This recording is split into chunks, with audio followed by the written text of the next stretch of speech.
Muy buenos días, profesor. En cuanto a la lectura realizada, ha cambiado mi manera de pensar desde los siguientes puntos de vista que a continuación relaciono en cuanto a la escritura del Nuevo Testamento. Por la composición de los primeros textos cristianos primitivos que fueron cartas y no evangelios,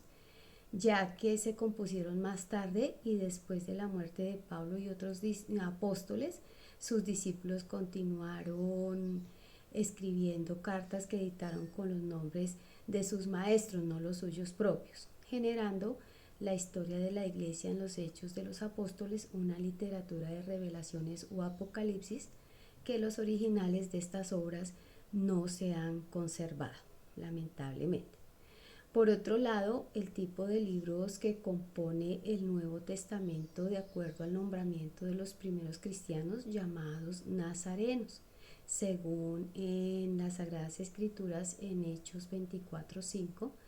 menciona, y después cuando la nueva fe se extendió fuera de Palestina, en Antioquía de Siria. Alguien inventó el nombre de cristianos derivado del griego Christus, que significa ungido, Mesías, y así pues los primeros creyentes en Jesús eran denominados mesianitas, al diferenciarse de los demás solo porque afirmaban que Jesús, un crucificado, era el Mesías.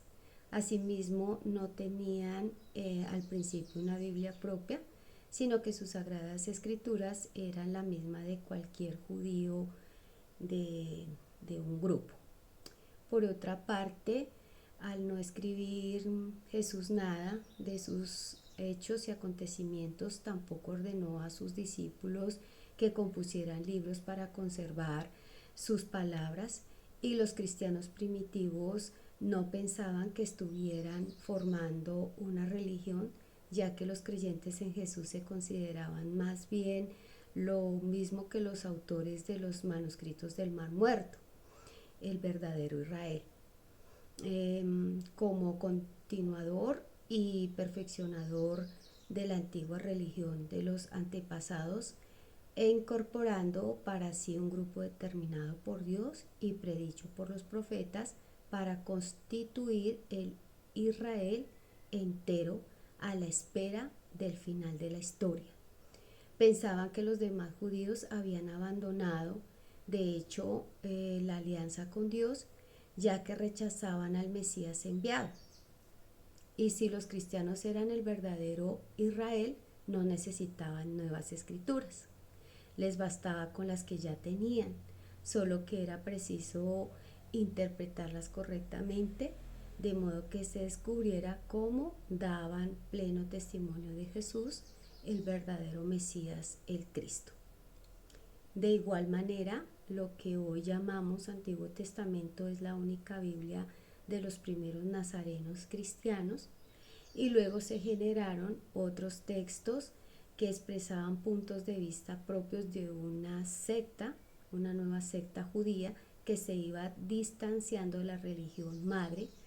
por la radicalidad de sus convicciones religiosas, sobre todo en torno a la figura y misión de Jesús. Que la otra parte, como segundo punto, que aporta esta lectura a la teología, pues relaciona los escritos internos que daban cuerpo a las ideas teológicas que se iban desarrollando dentro de la diversa literatura a través de las cartas que lleva el nombre de Pablo, Pedro, Santiago, Judas, etcétera, pero actualmente se sabe, apoyados con sólidas razones, que no fueron escritos directamente por esos personajes, sino por sus seguidores. Estos se consideraban tan unidos al maestro ya fallecido, que fue tan inspirada por parte del espíritu y participantes de su mentalidad, que no dudaron ni un momento en escribir en nombre de ellos, dado por la autoridad que tenía. Sin embargo, se prestó a falsificación debido al hecho que a medida que las iglesias cristianas tenían que extenderse en el mundo y con el retraso de la venida de Jesús como juez final, se generaron de forma natural escritos de otra índole y no solo por medio de las cartas, sino otros escritos. Asimismo, se encontró dos factores que contribuyeron poderosamente a la generación de una literatura evangélica. Una, la entrada masiva de paganos en el grupo de seguidores de Jesús que no lo habían conocido personalmente y que necesitaban una ayuda e instrucción para comprender las costumbres y la teología judía. Y como segundo lugar, fortalecer la teología paulina que insistía de manera persistente y única con el significado y trascendencia de solo dos hechos, de la vida de Jesús, su muerte salvadora y su resurrección, pero que apenas, prácticamente nada, hacía referencia a la vida, dichos y hechos del Maestro.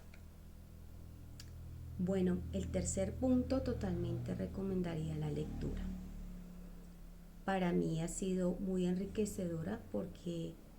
me adquiere mucho conocimiento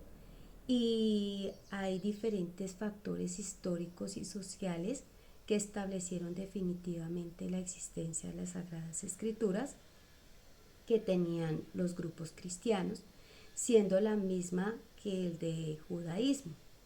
la religión madre. Asimismo, establecieron definitivamente la formación de las obras del Nuevo Testamento que se irían tratando en cada proceso de la historia. Muchas gracias.